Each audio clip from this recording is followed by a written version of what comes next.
बच्चों, मेरी बात ध्यान से सुनो। मैंने अपने कारोबार को बढ़ाने के लिए खूब मेहनत किया, सफल भी रहा।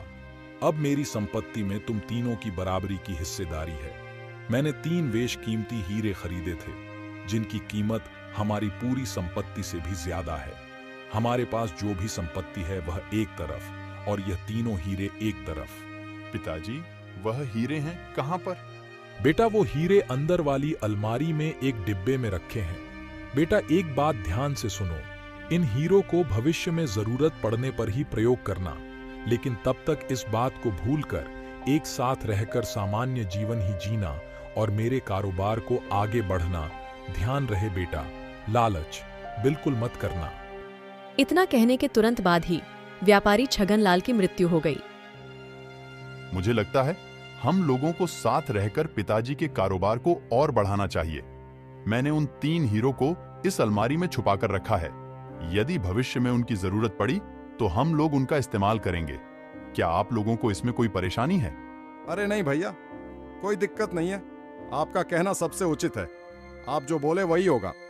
वह तीनों भाई साथ मिलकर अपने पिताजी के कारोबार को चलाने लगे और खुशी खुशी रहने लगे।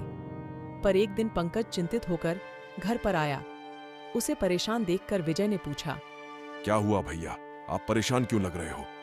बहुत मुसीबत आ गई है भाई। हमारा माल लाने वाला समुद्री जहाज समुद्र में डूब गया है। हमारा बहुत बड़ा नुकसान हो गया है। अगर हमें कच्चा माल खरीदना है तो हमें काफी पैसों की जरूरत होगी।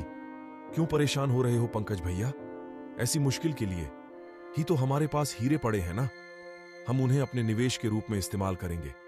तुम क्या बोलते हो कार्तिक? हाँ भाई, हम उन हीरो का उपयोग करेंगे, बस हमें घबराने क्या जरूरत है। तुम दोनों ठीक ही कह रहे हो। रुको, मैं अभी उन हीरो को लेकर आता हूं। पंकज अलमारी से हीरे वाला डिब्बा निकाल कर ले आया। फिर उसने उसे अपने भाइयों के सामने खोल, लेकिन डिब्बे में सिर्फ 2 ही हीरे मिले। यह देखकर वह सभी हैरान हो गए। हम तीनों के अलावा हीरो के बारे में किसी को पता नहीं था। भैया, क्या आप हम दोनों पर शक कर रहे हैं? समझ नहीं आ रहा है हम लोगों से चूक कहां पर हुई है। चोर हम तीनों में से एक है, लेकिन हम एक दूसरे को चोर नहीं ठहरा सकते। इस समस्या को सुलझाने का एक उपाय मेरे पास है। कैसा उपाय है भैया? सुनो, हम में से जिसने भी हीरा लिया है वो अभी ना माने, लेकिन एक दिन का समय लेते हैं। जिसने भी हीरा लिया है सुबह तक उसे वापस इस डिब्बे में रख दे। ठीक है? ठीक है भैया, लेकिन अगर हम तीनों में से हीरा किसी ने नहीं लिया होगा तो हम सब क्या करेंगे भैया? अगर ऐसा हुआ तो हम सब राजा के पास जाएंगे। हम कल का इंतजार करते हैं। अगर हीरा नहीं मिला तो हम तीनों भाई राजा के पास जाएंगे। तुम सब लोग जाकर सो जाओ। तीनों भाइयों को अभी भी एक उम्मीद थी कि तीसरा हीरा जरूर मिल जाएगा। वह सभी हीरा के मिल जाने की उम्मीद रखते हुए जाकर अपने अपने कमरे में सो गए। अगले दिन पंकज ने जाकर डिब्बे को खोलकर देखा, पर उस डिब्बे में सिर्फ 2 ही हीरे मिले। इसमें तो अभी भी 2 ही हीरे हैं, यानी चोर अपनी चोरी कबूलने से कतरा रहा है। अरे, अब हम क्या करें भैया? अब हम राजा के पास जाएंगे और उन्हें अपनी समस्या बताएंगे। ठीक है भैया, तो चलो राजा के पास। तीनों भाइयों को एक दूसरे पर संदेह था, पर उन्होंने अपने संदेह को प्रकट नहीं होने दिया। वह लोग राजा के दरबार की तरफ निकल पड़े और राजा के पास जाकर उन्होंने अपने हीरे के गुम हो जाने की समस्या रखी। राजा सूर्यवर्धन ने उन लोगों से कहा, हाँ, मैं आपकी बात समझ गया। अब तीनों सगे भाई हो और आपके घर में आप तीनों के अलावा और कोई नहीं रहता है। ये बड़ी मुश्किल समस्या है। मुझे जांच के लिए थोड़ा समय चाहिए। जब मुझे चोर मिल जाएगा तो मैं आप लोगों को बता दूंगा। तब तक आप लोग इंतजार कीजिए, मैं जल्द ही फैसला सुनाऊंगा। धन्यवाद राजा जी, हम आपके संदेश का इंतजार करेंगे। फिर वो राजा के मंत्री को इस समस्या को सुलझाने का एक उपाय मिला। मंत्री ने राजा सूर्यवर्धन से कहा, महाराज, मुझे पता है कि आप सोच रहे हो कि तीनों में से अपराधी कौन है। मुझे तो वह तीनों ही निर्दोष लगे। अब सवाल यह है कि आखिरकार चोर कौन है? क्या उनके घर में कोई बाहर से घुसा होगा?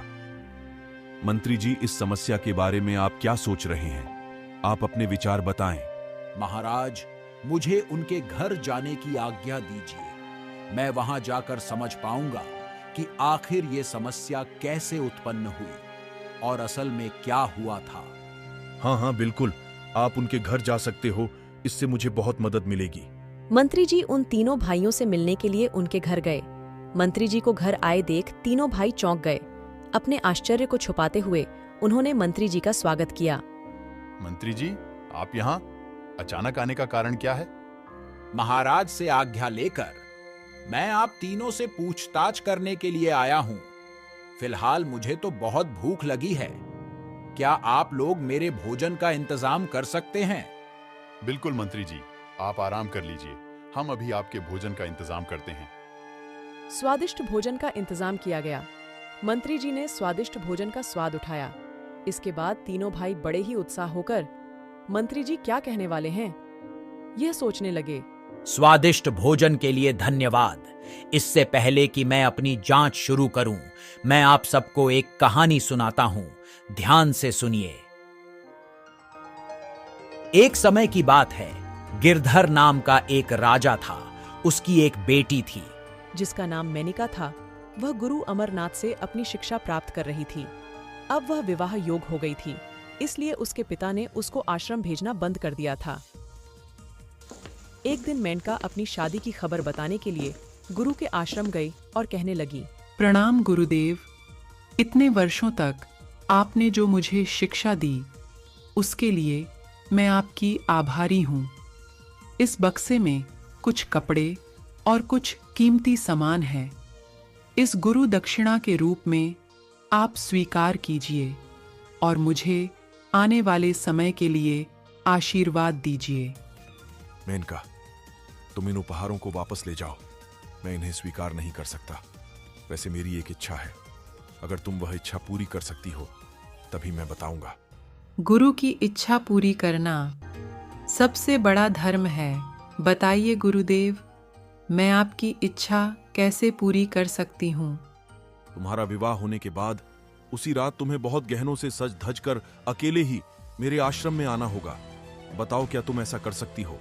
मेनका को अपने गुरुजी की बातें सुनकर बहुत आश्चर्य हुआ, लेकिन उसने वचन दिया था, इसलिए वह सहमत हो गई। गुरुदेव, मैं आपकी इच्छा को सुनकर चिंतित हो गई हूँ, लेकिन मैं अपने वचन पर कायम रहूंगी। आप जो कहेंगे मैं वह करूंगी। अब आप मुझे जाने की आज्ञा दीजिए। मेनका, अब तुम जा सकती हो। मेनिका ने अपने गुरु से विदा ली और कुछ ही महीने बाद उसकी शादी गोंडा के राजा महेंद्र सिंह से हो गई। शादी की रात मेनिका ने अपने गुरु की इच्छा के बारे में अपने पति से बताया। उसकी बात सुनकर उसके पति ने मेनिका से कहा, मेनिका, गुरु भगवान के समान होते हैं। मुझे लगता है उनकी इच्छा के पीछे कोई न कोई कारण जरूर होगा। तुम जरूर जाओ और उनसे मिलो। मैं आपके जैसा पति पाकर धन्य हो गई, जो एक पल भी बिना सोचे समझे, बिना शक के मुझे गुरुदेव से मिलने जाने दे रहे हैं। मैं जाकर अपने गुरुदेव से ज़रूर मिलूंगी। यह वचन मैं ज़रूर पूरा करूंगी। यही उनकी गुरु दक्षिणा है। मेनका ने खुद को गहनों से सजाकर और पति से आज्ञा लेकर गुरुदेव से मिलने चल पड़ी। तभी बीच रास्ते में उसका सामना एक चोर लुटेरे से हो गया। तभी चोर लुटेरे ने कहा, अरे तुम कौन हो? इतनी रात को गहनों से सज धज कर कहाँ जा रही हो? आहा, लगता है बड़ी बहादुर हो तुम, लेकिन तुम नहीं जानती कि तुम आज लुटने वाली हो। मैं एक चोर हूँ और अपने सारे गहने मेरे हवाले कर दो, नहीं तो मैं तुम्हें जान से मार दूंगा। चोर ने जब मेनिका को धमकी दी तो मेनिका ने जवाब दिया, सुनो, मैं तुम्हें सारे गहने दे दूंगी, लेकिन अभी मैं अपने गुरु की इच्छा पूरी करने जा रही हूँ। उसे पूरी कर लूँ, उसके बाद तुम मेरे गहने ले लेना, परंतु अभी के लिए मुझे जाने दो, वरना मेरा वचन अधूरा रह जाएगा। मेनका ने चोर को सारी बात बता दी और उससे जाने की विनती की। चोर यह देखकर चौंक गया कि इस लड़की ने अकेले यहाँ आने की हिम्मत दिखाई है। चोर ने उसकी मासूमियत को देखते हुए कहा, अच्छा, देखो, वैसे तो मैं तुम्हारी बातों पर विश्वास नहीं करता, परंतु तुम भोली भाली लगती हो तो चलो ठीक है, तुम जा सकती हो, परंतु ध्यान रखना तुम्हें वापस लौटकर आना है, नहीं तो मैं आकर तुम्हारे गुरु को भी जान से मार डालूंगा, समझी? मैं तुम्हें ऐसा मौका नहीं दूंगी। मैं लौट कर ज़रूर आऊंगी। तुम मेरा यहीं पर इंतज़ार करना। मेनिका अपने गुरु से मिलने पहुंची। मेनिका को देखकर उसके गुरु बहुत ही खुश हुए, क्योंकि उसने अपना वचन पूरा किया था। बहुत अच्छे मेनिका, मुझे खुशी है कि तुमने अपना वचन पूरा किया, और साथ ही साथ मुझे इस बात की खुशी है, मैंने आज तक तुम्हें जो शिक्षा दी है, तुमने उसको बहुत ही अच्छे से सीखा। तुमने मेरी इच्छा पूरी की, यह जानते हुए कि इस समय अंधेरे में आना खतरे से खाली नहीं है। फिर भी तुम आई। तुम बहुत ही बहादुर और विश्वासी हो। मैंने तुम्हें तुम्हारी योग्यता की परीक्षा लेने के लिए ही बुलाया था। तुम मेरी परीक्षा में उत्तीर्ण हुई। मेनका ने खुशी खुशी अपने गुरु का आशीर्वाद लिया और उसके बाद जंगल की ओर बढ़ने लगी। जैसा कि उसने वादा किया था, वो चोर के पास आई। चोर उसका वहीं इंतजार कर रहा था।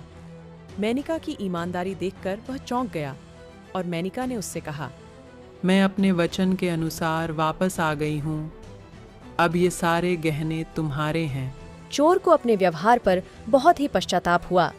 उसने मेनिका के आत्मविश्वास और ईमानदारी को देखकर आत्मसमर्पण कर दिया। सुनो, मुझे माफ कर दो। तुम्हारी मासूमियत ने मुझे मेरी बेटी की याद दिला दी। तुमने अपने वचन का पालन किया और अपने गहने मुझे देने आ गई। मुझे खुद पर शर्म आ रही है। अब मैं लोगों को लूटना छोड़ दूंगा। बस मुझे मिल गया मेरा सबक। अब तुम जा सकती हो। मैं तुम्हें परेशान नहीं करूंगा। जाओ। उसके बाद मेनिका महल में लौट आई और उसने अपने पति को सब कुछ बताया, कैसे गुरु ने उसकी परीक्षा ली। उसके बाद वह अपना जीवन सुखपूर्वक बिताने लगी।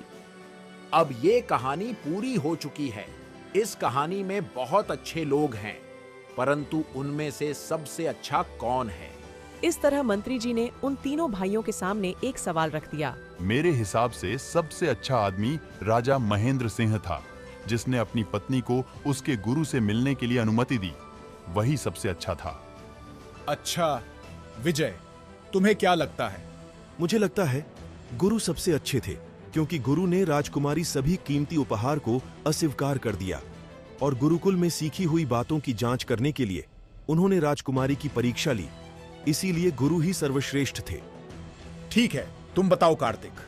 मेरी राय यह है कि चोर ने चोरी का मौका पाकर भी मेनिका को जाने दिया और पश्चाताप किया, तो मेरे हिसाब से चोर ही सबसे अच्छा था।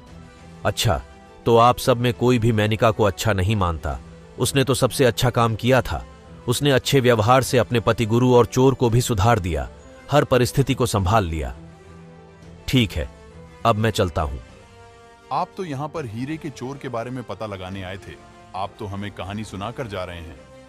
हाँ, मैं आया तो उसी मकसद से था, लेकिन फैसला राज दरबार में सुनाया जाएगा। यह कहकर मंत्री जी वहां से चले गए। तीनों भाइयों को यह समझ में नहीं आ रहा था कि मंत्री जी वहां पर आए क्यों थे और उन्होंने चोर को किस तरह पहचाना। अगले दिन सुबह मंत्री जी राजा से मिले और उन्होंने कहा, महाराज, मुझे पता चल गया है कि तीनों में से चोर कौन है। बहुत अच्छे, बहुत बढ़िया मंत्री जी। आपको पता चल गया तो बताएं उन तीनों में से कौन चोर है। महाराज, सबसे छोटा भाई कार्तिक ही चोर है। आप इतने विश्वास से कैसे कह सकते हैं? मंत्री ने राजा को उन तीनों भाइयों के घर हुई सारी बातें बताईं और यह भी बताया कि उन्होंने तीनों भाइयों से एक सवाल पूछा था और सवाल के जवाब के आधार पर ही चोर को निर्धारित किया। महाराज, जब मैंने उनसे सबसे अच्छे व्यक्ति के बारे में पूछा तो बड़े भाई पंकज ने पति को सबसे अच्छा बताया और दूसरे भाई विजय ने कहा गुरु ही सबसे अच्छा है। मगर तीसरा भाई कार्तिक मुझे लालची लगा, क्योंकि उसने चोर को अच्छा बताया तो मैं समझ गया कार्तिक ही चोर है। कार्तिक ने ही वह तीसरा हीरा चुराया है, क्योंकि एक चोर ही दूसरे चोर को अच्छा बता सकता है। शाबाश मंत्री जी, शाबाश शाबाश, बहुत बढ़िया। मैं आपके उत्तर को सुनकर बहुत ही प्रसन्न हुआ। तीनों भाइयों को तुरंत हमसे मिलने के लिए बुलाया जाए। जो आज्ञा महाराज।